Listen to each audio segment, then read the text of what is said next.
આ લાભ પાંચમ છે. આવતી લાભ પાંચમે જયારે ફરીથી આ જ પ્રાંગણમાં આવીશ ત્યારે એટલું કહી દઉં કે આ બનાસકાંઠાએ શરૂ કરેલું ગુજરાત એ આખું ગુજરાત ઘેલું કરેલું ગુજરાત હશે.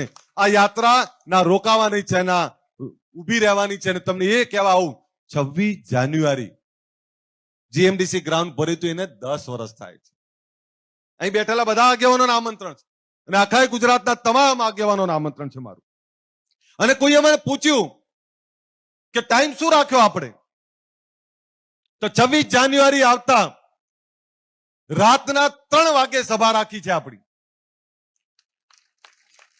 એટલે અમરતજી જ્ઞાનીબેન ને કેસાજી મને પૂછશે, સ્વરૂપજી કે સાહેબ, સ્વરૂપજીને ખબર પણ અહીં બેઠેલા બધા આગેવાનો એવું પૂછશે કે રાતે 3 વાગે શું છે? બધા સમાજો જાગી ગયા, હજુ આપણે ઊંઘતા નહીં રહ્યો એટલે રાતે જગાડવા છે તમને. બધા જાગી ગયા, આપણે ક્યાં સુધી ઊંઘતા રહીશું?